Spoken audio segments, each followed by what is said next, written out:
Well, hello everyone. Phil Gigliotti here again, and this program is One in Messiah here on Messianic Lamb Network. And we got a really special show for you today. And you can breathe a sigh of relief when I tell you I'm not going to be doing a teaching. There's not going to be the PowerPoints, and I'm not going to be droning on for 56 minutes. So it's going to be much more entertaining than that because we have a special guest. And if I move my big head, I want you to see what's behind me on the green screen, because we are going to speak with a Messianic rabbi in Scottsdale, Arizona, Rabbi Jack Zimmerman, who is leader of a congregation there called Tree of Life. And he also works at Jewish Voice Ministries with Rabbi Jonathan Bernis, who I'm sure all of you are familiar with. And so I'm going to bring Rabbi Jack in, and we're going to just let him do whatever he wants to do on the show. Oh my gosh, the freedom and the liberty is overwhelming. Hold on, I'd like to thank the Academy, my mom. Good to be with you, Phil. Oh, great! I'm so honored that you're here. And I have to tell the viewers that my wife Joan and I were in the greater Phoenix area. We were celebrating her birthday, and as is our custom, we find a local Messianic congregation to go to. And I said, oh, let's go to this one, Tree of Life. And so we went there for Shabbat, and that was the 3rd of December, because it was actually Joan's birthday. And we just absolutely loved it. The people there were amazingly hospitable and friendly and fun and outgoing, and talking with Rabbi Jack for the time we were there was just great. And we actually can't wait to go back. My wife wanted to join the congregation and commute, but that's not really practical. Unless he wants to set up a satellite congregation here, which that would be awesome too. But Rabbi Jack, I'm so excited that you're here. Welcome. Well, thank you so much. I appreciate the invite. And let's see a couple of things. Regarding a congregation in your area, of course, you already have a wonderful one headed up by a great Messianic rabbi and dear friend, Eric Licato. So, so you're truly blessed over there. Second, and this may sound like it comes out of left field, but as I was listening to the opening music of your program, the first couple of notes, and I'm listening to them. I said, "This is great. I feel like I'm going on Seinfeld," because it starts out with the same exact notes of the show. So it's good to be with you. That's great. Well, I thought maybe we would do, if it's okay with you, after I told you can do whatever you want, I'm going to put some restrictions on it. Good idea. Very good. I thought maybe we could start by just having you tell us your testimony, however long you want it to be, however short you want it to be, because I love testimony, especially from Jewish believers. So let's start with that. Sure. And let me just say this, that anytime I talk about my testimony and going into ministry, I always like to mention my two favorite influences from ministry. That were it not for these two people, I probably would not be where I am. So I would say my two greatest influences to entering into ministry would be the great preacher Charles Haddon Spurgeon, and number two, Larry the Cable Guy. Yeah, no question. I believe that when somebody goes into ministry, they should have solid theological and doctrinal background and also a sense of humor. There, to me, is nothing more boring than getting what is sound and doctrinal and spiritual, but having it being given to you in a monotone way rather than an exciting way. I've always felt that we should be excited by the Word of God. But I didn't think you were old enough to know Spurgeon. No, but I'm old enough to know Larry the Cable Guy. So kind of. but was born in a Jewish home in the Holy Land. And at the time, you have a Messianic Rabbi, of course, who says he was born in the Holy Land. Naturally, he's referring to Brooklyn, New York. My parents desired that I do three things. Your son that number one, we want you to go to Hebrew school to learn the language of your faith, and I did that. Number two, they said, when you turn the age of 13, we want you to have your bar mitzvah, and I did that. And number three, they said, we want you. And 2 out of 3 ain't bad. And when I was about 28, 29, Christian woman who knew more about my Jewish Bible, the Old Testament, than I, of course,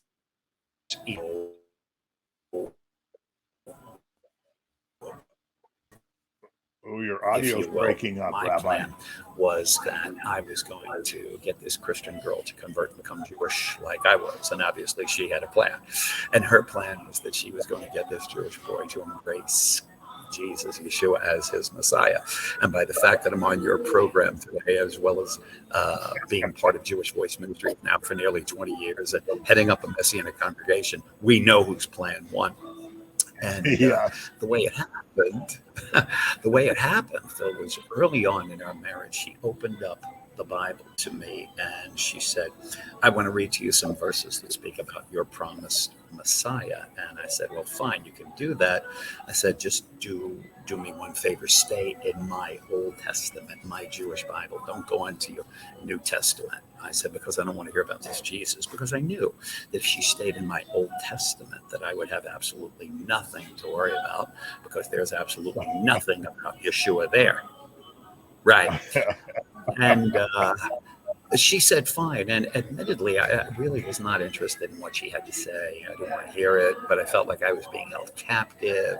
I had nowhere to go because we were on our honeymoon. And she said, fine, I'll read and I'll stay in your Bible. I won't talk about this is Jesus. I said, fine. And here's what she read.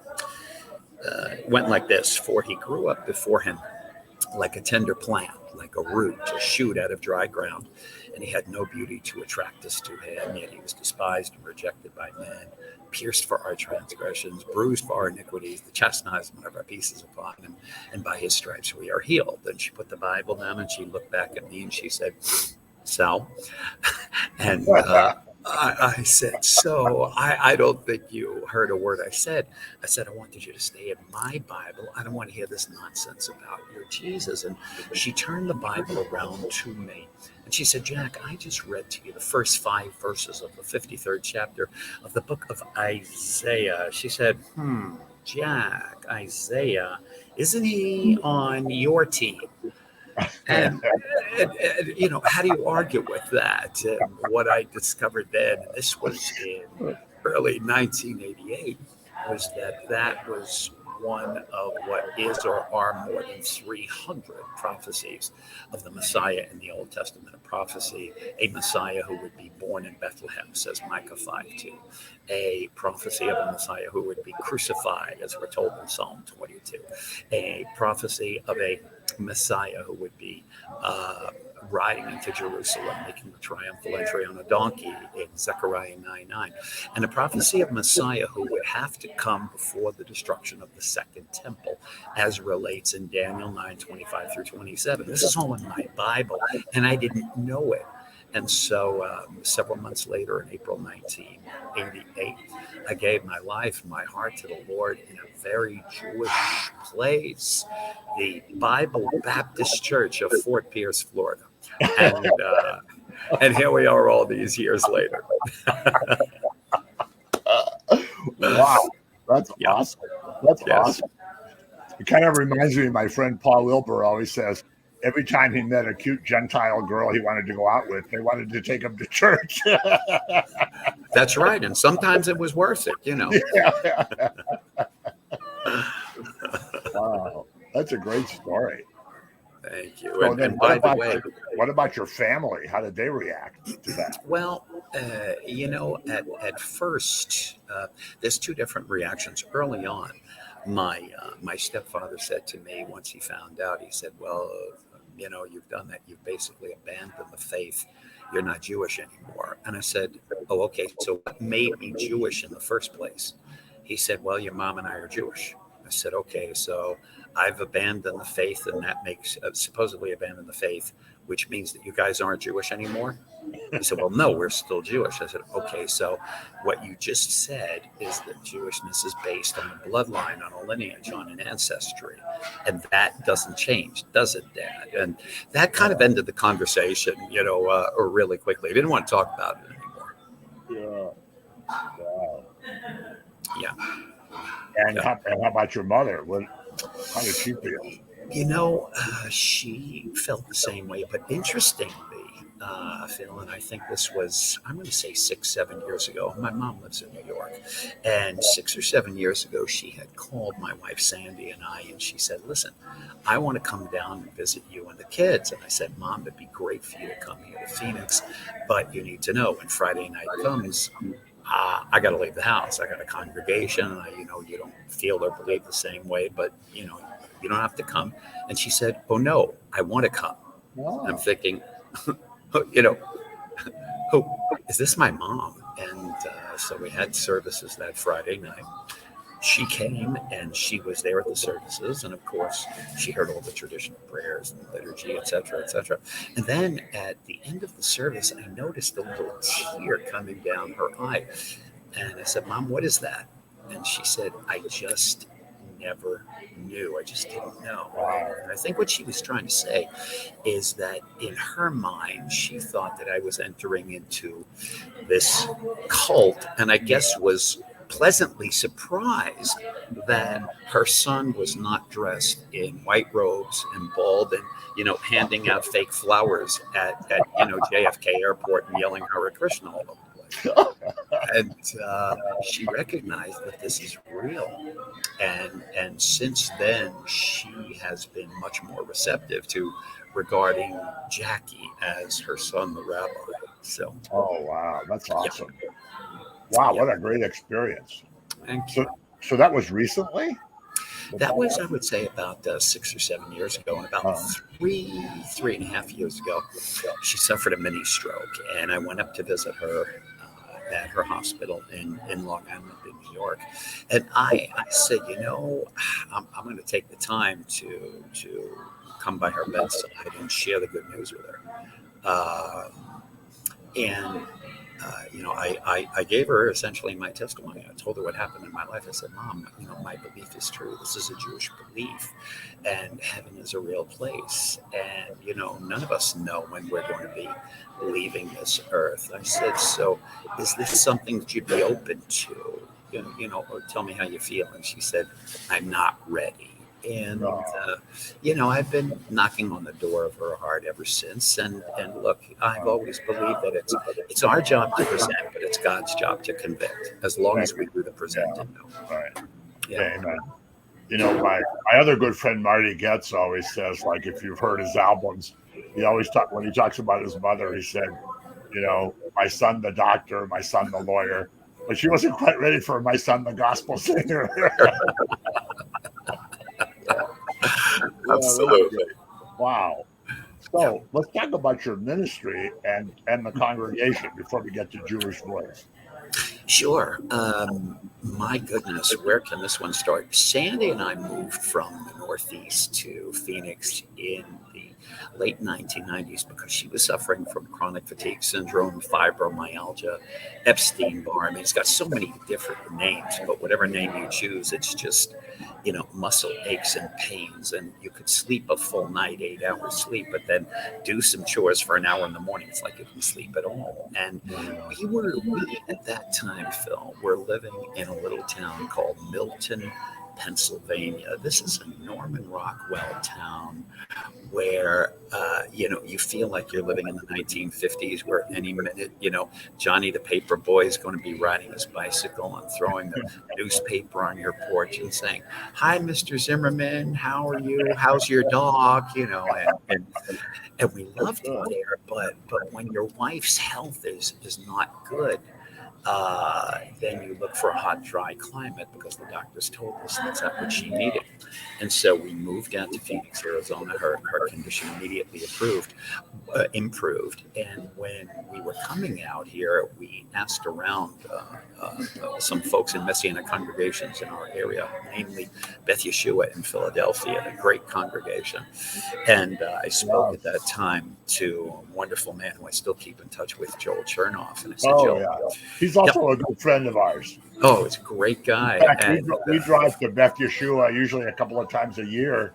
Wow. Just to go to the service, hang around with Joel and Rabbi David and their sister Hope, and eat a couple of nice meals, and then we drive home. it is a wonderful place. In fact, Beth Yeshua is so very important, so precious. They just got a new building. I heard. And they are so precious and so important to us. And let me say this, so holy. We regard them as the Jewish Mecca, if I can say that. And so I remember on one occasion saying to Joel, I said, Joel, listen, we're moving to Phoenix, Arizona. Is there anything Messianic out there? I mean, do the rabbis wear yarmulkes or cowboy hats? What's the deal?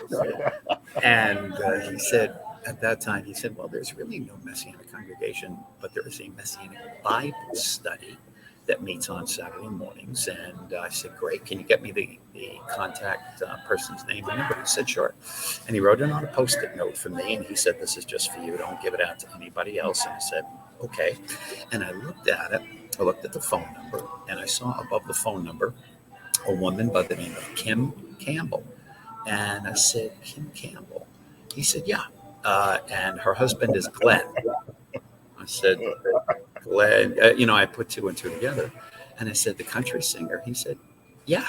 I said, Glenn Campbell, Messianic? What is this? And he said, well, Kim was raised in the Southern Baptist Church in Morehead City, North Carolina, where they did teach at one point about the Hebraic background of Christianity, and she got involved and she turned Glenn on to it, and he said, so yeah, give a call. And gave a call. Kim and I spoke on the phone. Sandy and I moved down there. We went over to their home, two wonderful people. Of course, Glenn passed on in August of 2017, but we would go to this Messianic Bible study on Saturday mornings that was 150, 175, 200 people. Wow. And this was in the late 1990s. And in early 2000, it ran its course. Kim and Glenn moved to Malibu to be closer to their kids who were attending Pepperdine University at the time. And I said, wait a minute, I've always worshiped on Shabbat. How can there be no Shabbat anymore? And at that time, Phil, we were also attending a Church of the Nazarene on Sundays. And the pastor of the Church of the Nazarene said, Jack, look, you can still have your Shabbats. He said, this building obviously has nothing going on Saturday mornings. Why don't you start a Messianic congregation here? Wow. And I said, because I don't know very much theology. And he said, well, look at our vision statement, our mission statement, our statement of faith, and enroll in our seminary if you feel so inclined. And Phil, what I did was I looked at the statement of faith of the Church of the Nazarene, and I said, oh my gosh, this is written in Roman Greco language, but I said, everything you guys are saying is Jewish. I said, my gosh, and this is a compliment. I said, I'm looking at you as Christians, which is a wonderful thing, but it's like you're Christians who love gefilte fish. This is amazing. I've never seen that before. And so went into seminary, and at the same time was also heavily, and I'm still heavily involved with the Messianic Jewish Alliance of America. Our congregation began in that church building in 2000, and my wife Sandy and I were there part one, or for the first time, until 2019. In 2019, I stepped down as the leader because my travel schedule with Jewish Voice Ministries, wonderful segue we'll get into in a minute, was so frequent and so heavy, I could not be home enough to properly shepherd the flock. Raised up another couple. They shepherded the community for about 2.5 years. Things came up where they weren't able to do it anymore. So last May, or this past May, Sandy and I said, okay, we'll step back in, quote unquote, out of retirement, and things are going great. Wow. And there you have it. I'll tell you, we have been to, I always have a joke with everybody I know. I say, nobody goes to more churches than I do. And that includes Messianic congregations. Yeah. But when we came for yours, we were totally impacted. In fact, Joan's been saying that was the highlight of her trip to Arizona, was coming to the congregation. Oh my gosh. Please tell Joan. Please tell Joan, thank you. I am so humbled to hear that. It was awesome. Thank you. And before we went on today, I don't want to say on the air. Well, I guess it's kind of on the air, but I'm old, so I still say on the air. But before we started the show today, I was telling Rabbi Jack that the teaching he gave that morning we were there, which was December 3rd, was so awesome that I was so disappointed when I found out it hadn't been recorded, because it was just so powerful and so well done. We've been talking about it since we were there. Oh, thank you, Phil. And let me just clue everyone in. I was talking about the incarnation of Yeshua, and the fact that, and listen, I may get some naysayers here, but let me say this gently. Being a New Yorker, I don't care. No, what it was is when December comes along, oftentimes you have, the postings come out from folks in the Messianic or the Hebrew roots movement, the latter more. Oh, yes. Who say, oh my gosh, and Christmas tree is pagan, and this is pagan, and the idea of a virgin birth comes out of paganism, and I just these statements are wrong, and they need to be corrected, and this is a firebrand for me, and so my teaching had to do with the fact that we all know obviously Yeshua wasn't born on December the 25th. However, even though the pagans used December the 25th to pull people away from the faith, the church said, you know what, we're going to use that same day to pull people back into the faith, to get them to reconnect or connect their lives to Yeshua and stop the madness. So God won. And it's always puzzled me that, okay, if we have a day where the pagans basically rattled their chains and they lost. Yeah. And God won, and a whole lot of people got saved around it. Then why aren't we celebrating? Why are we still using this as, oh my gosh, the pagans took it over? Newsflash, they lost. And, then there's this whole nonsense that, well, Jeremiah 10:3, it's pagan to adorn a Christmas tree. I'm like, guys, would you please read your Bible? It says that a woodsman chops it down in the forest, but then what happens? A craftsman comes over to it with something called an adze, A-D-Z-E. An adze is a small axe. Now tell me something. If you've already chopped the tree down, what do you need an axe for? The tree is already chopped down.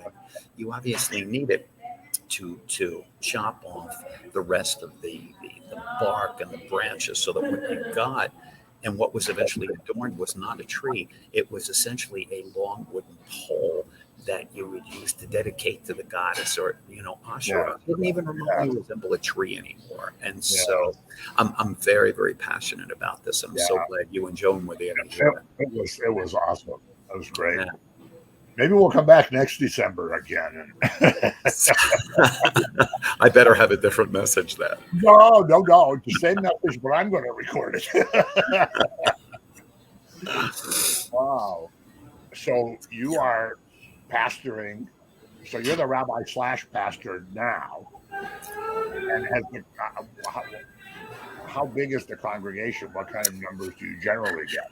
There were quite a few people when we were there. Indeed. You know, it all depends. I mean, on an average Shabbat, sometimes you'll see 40 people. Other times you'll see 80 people. It all depends upon what time of year it is. There are a lot of things that go into that here in Phoenix, Arizona. I mean, none of us are surprised when it's 114 degrees outside and most of our congregation has gone to Wyoming, you know. Yeah. That would inhibit me from moving there. Ooh. I'd It's, rather have the snow we're having now than 114.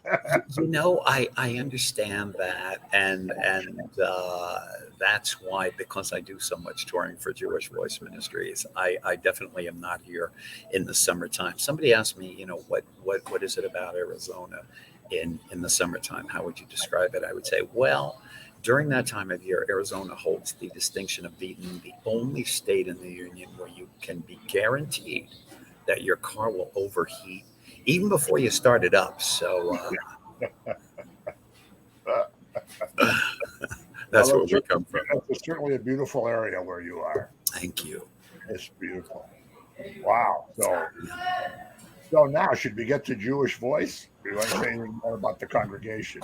You know what? Sure. Let's talk about Jewish Voice Ministries, and I love to say this, and I hope what I'm about to say goes far and wide.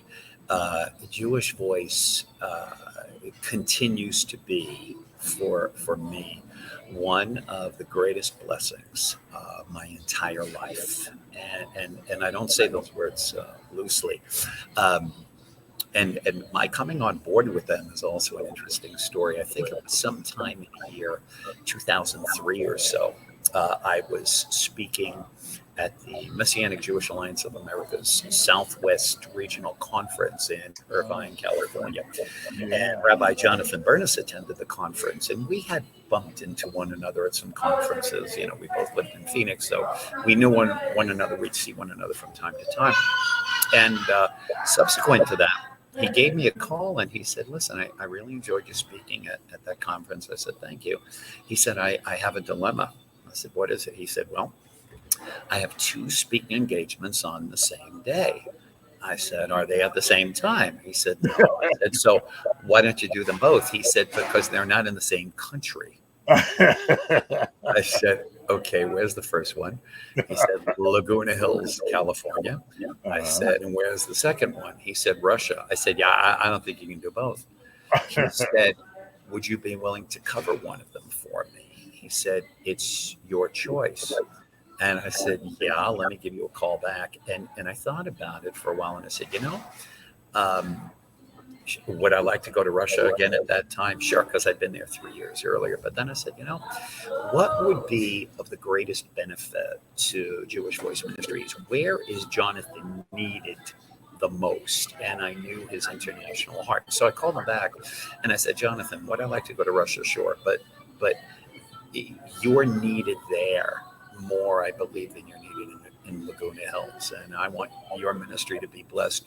You go to Russia because that's your heartbeat, and I'll cover you in Laguna Hills. And I think we both appreciated that. And when I came back, he said, listen, let's get together for lunch. And we did. And he talked about establishing call it a department. I mean, my gosh, back in those days, I'm talking about 2003. There was no air.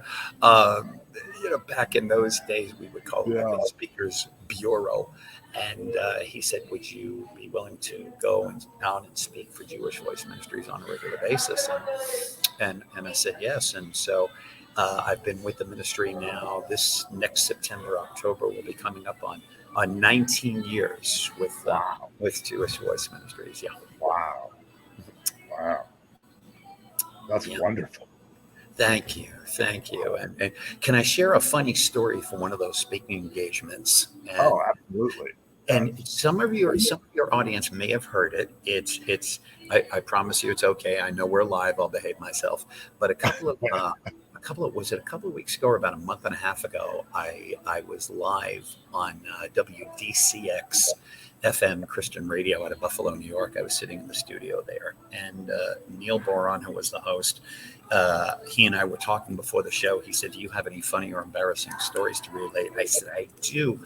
Let me tell it to you now before the show, and you can decide if you want it live." And I told him. He said, "Oh my gosh, that's hysterical. Let's go live." And so we did. So I know that if this was good for the masses in Buffalo, this will be good for your show. And the story went like this. On one of my events, I was asked to go and speak at a wonderful place called Trinity Baptist Church in Moscow, Idaho. Now, obviously, on the news of late, we've been hearing a lot of Moscow, Idaho, and it's a tragedy what happened there. But back at this time, nobody hardly had ever heard of Moscow, Idaho, unless you were closely connected with the universities, because Moscow, Idaho, and Pullman, Washington are 10, 15 minutes away from each other, and they're both university towns. U of I in Moscow and Washington State in Pullman, Washington. So I get to the church, and the day before, and the pastor said, "Jack, welcome. We're glad to have you here this weekend, this Sunday." He said, "I just hope you're able to get some sleep tonight at the hotel." I said, "Why?" He said, "Well, because it's Mom's weekend here at the universities, which means that moms are visiting their sons and daughters, and so the hotel rooms are booked. We got you a hotel room, but it's going to be very noisy, so I hope you're able to rest." And I said, "Look, we'll just give it to the Lord." So I got to my hotel room that night. Phil slept like a baby. And I got up the next morning, and I'm setting up my materials at the church. And the church secretary comes over to me, and I don't think she was aware of the wording that she used to ask this question. She said, "Oh, Rabbi Jack, it's good to see you." She said, "By the way, were you able to sleep, with all those women last night?" And I said, "Oh my God, excuse me?" And she said, "Oh, that's not what I meant." I said, I know, but it's so funny. I said, "But I didn't realize Moscow was that kind of town." Oh my gosh, we got a field day with that one.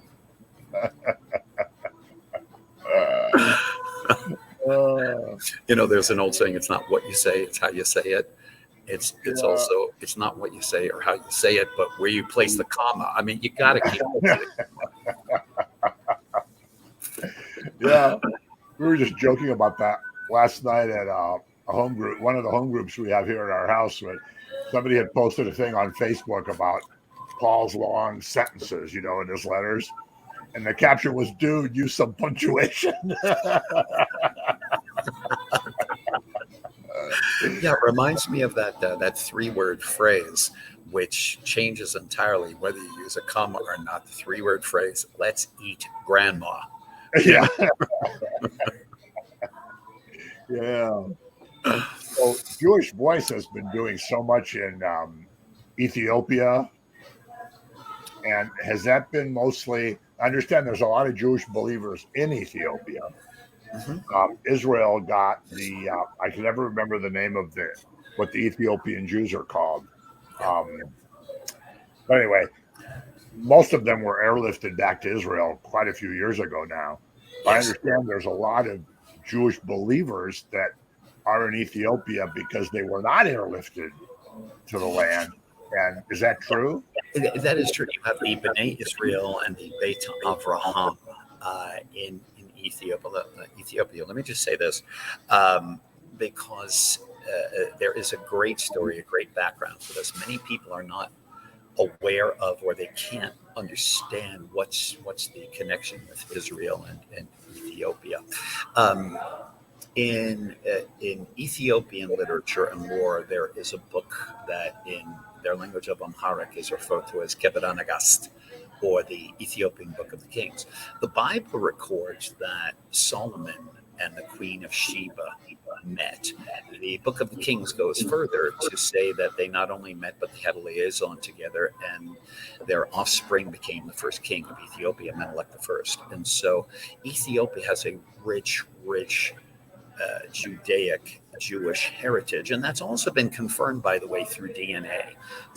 We initially went to Ethiopia, I'm going to say more than 15, perhaps more than 20 plus years ago, because we recognize that not only are these people Jewish, and to us, it doesn't matter who you are. We desire to reach everyone with love, with food, with medical care, with the gospel.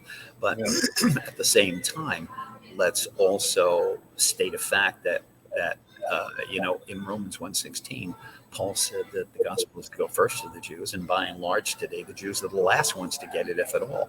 And so we recognize the need there for medical care, that many of these Ethiopians were dying from things that we take an aspirin to remedy. And so our outreaches began in Ethiopia, where we would go and still go and bring with us doctors and dentists and eye surgeons and people in the medical field and outside the medical field to provide free medical care and just love on these people. Jonathan Burness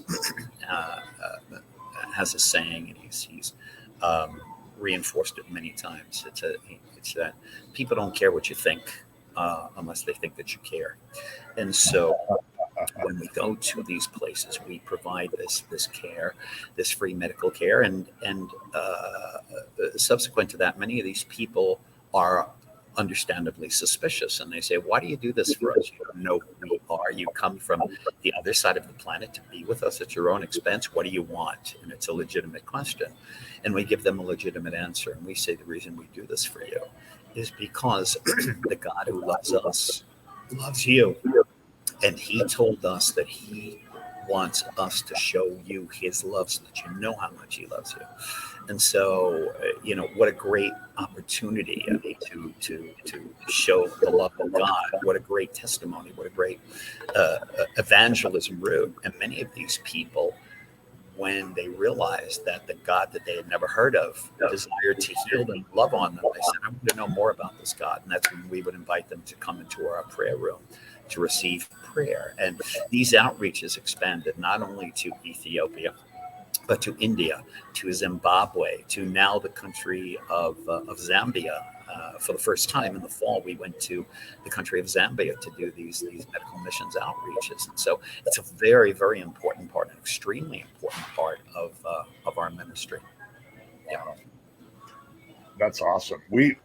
Joan and I did a lot of mission work in garbage dumps in Mexico City, and we had similar experience, but it was mostly because the people that lived and these are inhabited garbage dumps. I like to say that because people think it's some kind of landfill, but it's miles of open garbage that people live in huts, and I'm sure you've seen them in Africa. Yes. And the people, of course, appreciated everything we did, and I set up a medical clinic, and we gave away stuff, and we did things. But when we told people in the main part of the city what we were doing, those people were outcast. They would look at us and say, "Why in the world would you do that? Why in the world would you come here from America at your own expense, bring all this stuff with you just to go out there? We don't care about those people. Why do you care about those people?" It was on one hand very sobering to hear that, but on the other hand, it gave you a chance to witness and to evangelize to them as well as the people who lived in the dumps. So I know a little bit about what you're saying from our personal experience. Mm-hmm. Now, in Southern Africa, I was going to ask you, but I don't want to go off on a tangent and forget. Now, in Southern Africa, there have been some DNA connection to Jews as well, haven't there been? I believe there has, and I think we were talking about, and there may be, don't quote me on this, but there may be for 2023 an outreach planned perhaps to South Africa as well. Yeah. Wow, that's awesome. Mm-hmm. And I know that Wilbur Ministries has been going to Zambia and digging wells. And there's been a big outreach to that and collecting money to, every time they dig a well, it costs like $2,000, and not all of them hit water. And so a lot of them fail. And again, our experience in Mexico is that if you don't have clean water, you can't have a society that really functions well, because there's so much disease that comes from what your water source is. So it's of huge importance to have clean wells, clean water. And so I've not been to Zambia, but it's a great purpose. I understand what you're talking about. It's extremely important. And you know what? In lieu of, and I think it takes many ministries. I'm so glad that there are a number of ministries involved in these countries, because one or even two ministries can't handle it all. And in lieu of digging wells, because you're absolutely right, it's time consuming. You don't always know that you're going to hit. Hang on. It was dry in there. Happens a lot in Arizona. One of the things that we've been doing at Jewish Voice Ministries is when we go, we have been supplying what are called life straws to individuals and to families. And essentially, what a life straw is that you can put a life straw in dirty water, because there's way too much of it there, and drink through a life straw, and that device cleanses and purifies the water so that people don't get sick or ill, with disease and die. There are life straws for individuals. There are life straws for families. In fact, on one mission trip that I was on, I think it might have been in Zimbabwe, we went out one day to people who lived in really outer-lying areas that were, that we in the United States would describe as off the grid, people who, for one reason or another, could not come to the medical clinic to receive life straws or medical care. So we went to them, we went to their homes. And, when we talk homes, we're talking round straw huts with dirt floors, and it's just one big room. And we would bring these family life straw systems that would provide the entire family clean water for just a year. And it was an interesting dichotomy, Phil, to go into these very, very primitive places and bring them something from the 21st century with, all of this modern technology. Just the contrast of it was amazing, but we were so glad to help, and we continue to. Yeah, wow. And so you have prayer teams, you present the gospel to everyone that you take care of, and Indeed, we do. I mean, we don't force anyone to come into our prayer room. We extend the invite. And when they do come in, for example, let's say an Ethiopian gentleman comes into one of our prayer rooms, what we'll do is we will sit him with at least two other people. One of those people will be someone who is also Ethiopian or Zimbabwean or Zambian, whatever language it is, who speaks the language. And then the other person will be, let's say, from the English or American team. So the person from the English team will be speaking the good news to them. It'll be translated into their language. If that person has any questions they have, they'll ask the questions of the translator. The translator will then, relate the question to the person on the English team, and it goes back and forth. And I can tell you, in one of the medical clinics, I remember it was I believe, in a place called Berengwa, Zimbabwe. In a 5-day period, in just 5 days, our medical staff, in one way or another, treated more than 10,000 people in 5 days. It was incredible.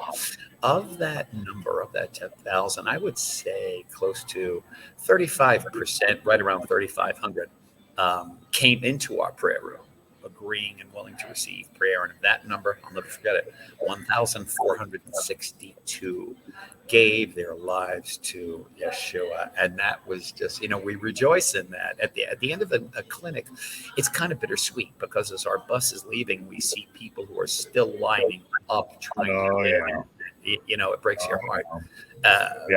What can you do? You can't stay forever. But when we have those 1,462, let's say, what do we do? Because the wrong thing to do is to say, yay, we got 1,400 plus more people who've accepted Yeshua. That's terrific. Rah rah, let's celebrate and see you go on and have a good life.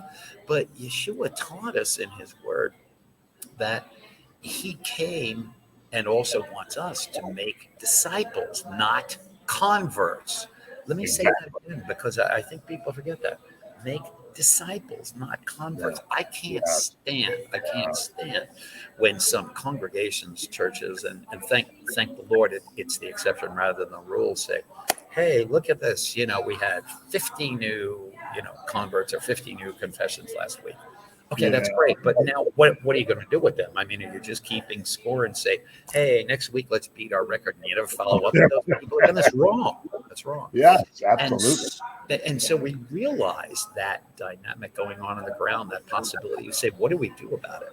And so what we do, what we did and what we still do and always will, is we have a system in place where when somebody gives their lives to Yeshua in the prayer room, right there, we have at least one or more pastors or congregational leaders. And when somebody gives their lives to Yeshua, we say to that or those congregational leaders, we have someone.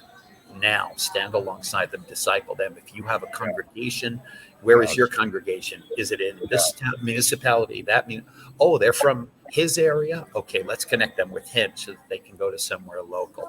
And it's wonderful, and that's the way it should be. Oh, that's awesome.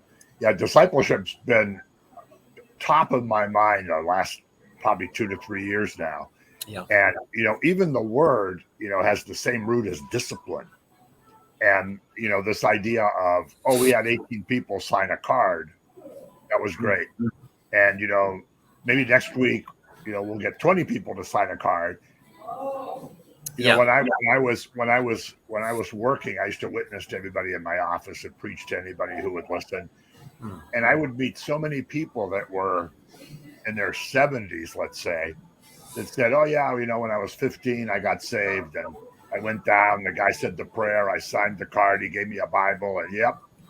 And I'd say, oh, that's awesome. So, what have you done since then? And they'd say, nothing. You don't have to do anything. And I would think, wow. What do you mean you don't have to do anything? I mean, you'd think, when you come to Yeshua, you start to study the word, you start to reach out like you've been doing, and so many have been doing, what your ministries have been doing. And you talk to others, you witness, you evangelize, you learn. The more of the scripture you can learn, the deeper your relationship gets. And it really makes me sad when people say, I signed the card, so, I'm all set. I'm all set. Right. The discipleship, he didn't, like in the Great Commission that you referenced, he didn't say, just go out there and, tell some people about me if you feel like it. And I don't want to put any pressure on you.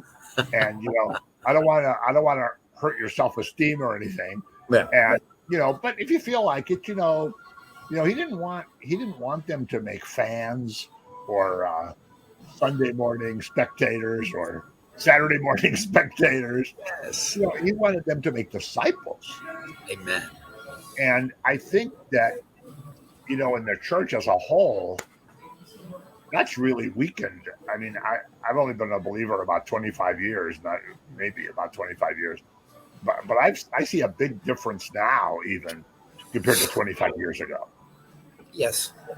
It's people want to be comfortable. People don't want to be stressed out.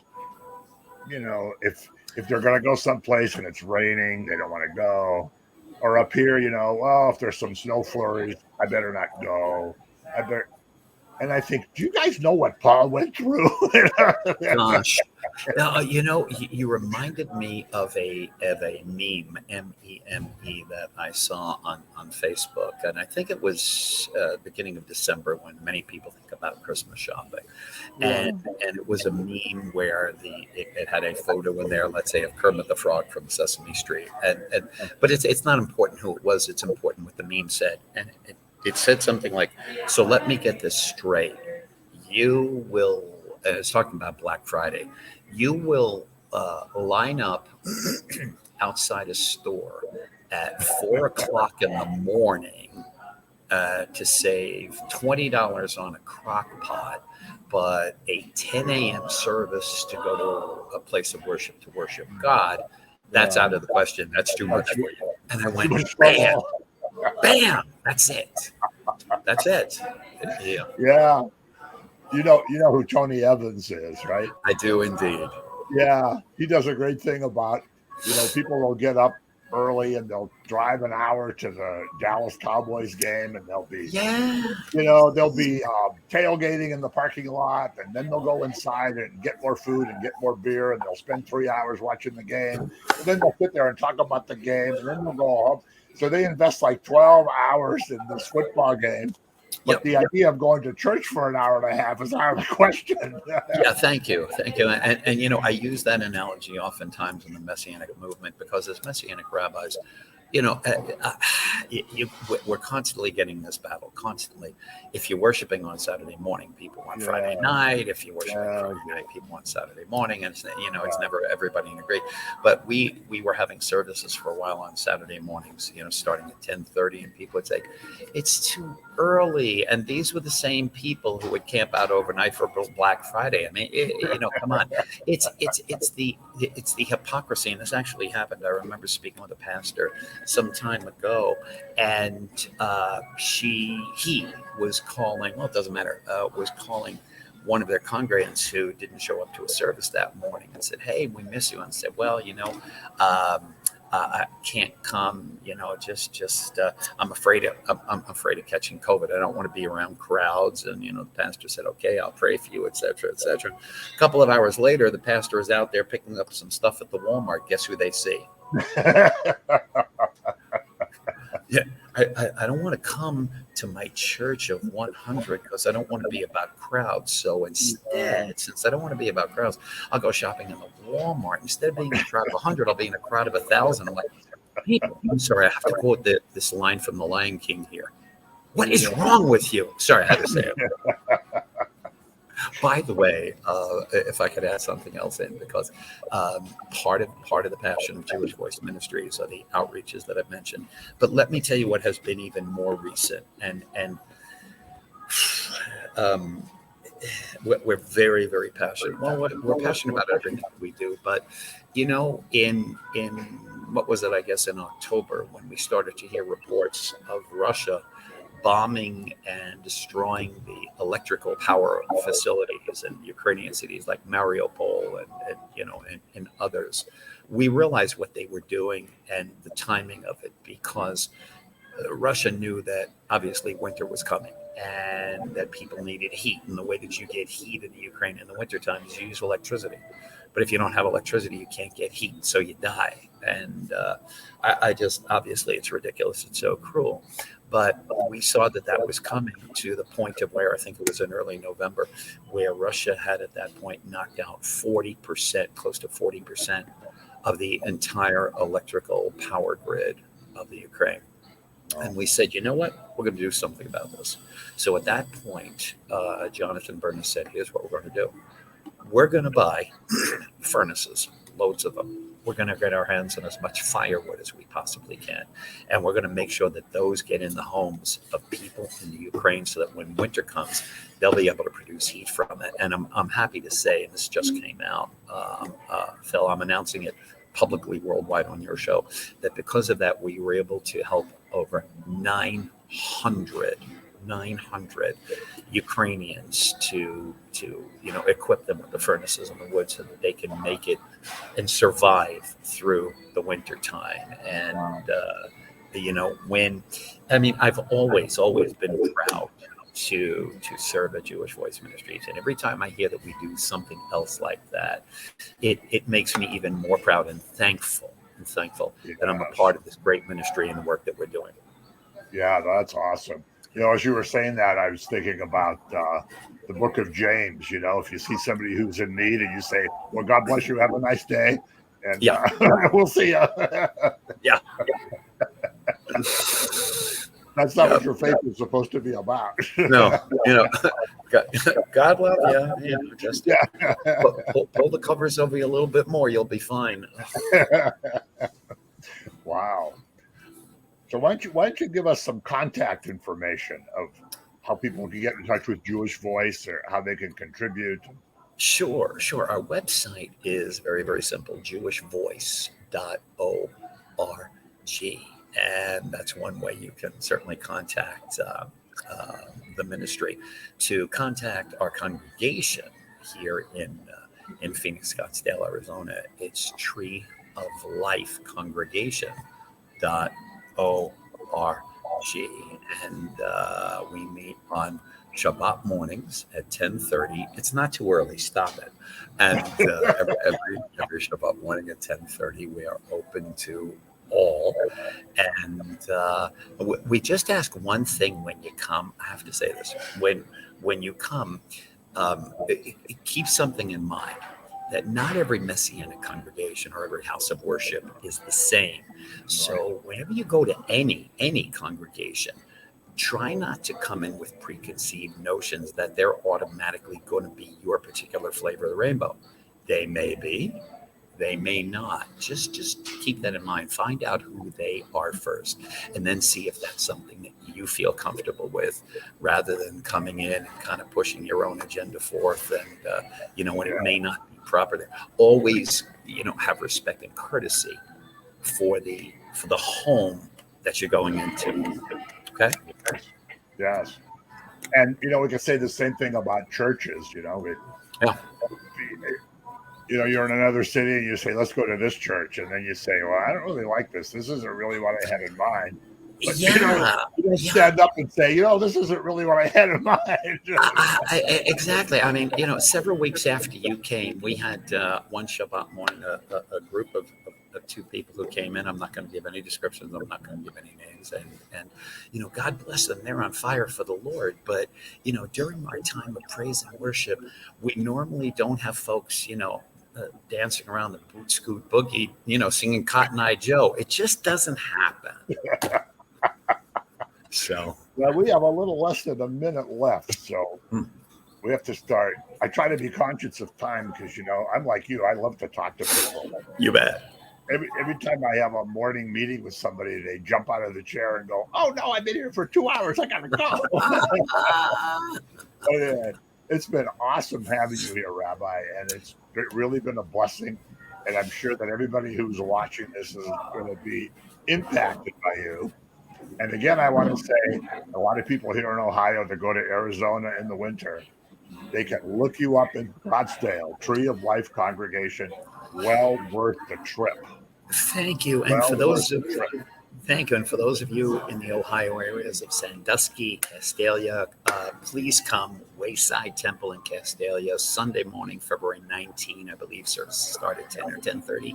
I will be speaking there that morning. Would love to see you. And Phil, thanks again for having me. We will be there for sure. That's about 45 minutes from where we live. Oh, fantastic. Great. Well, Rabbi, thanks again. And I hope we can do this again sometime, maybe in a few months or so. I look forward to it. And thank you again for the invite. Bless you and Shabbat Shalom. Thank you.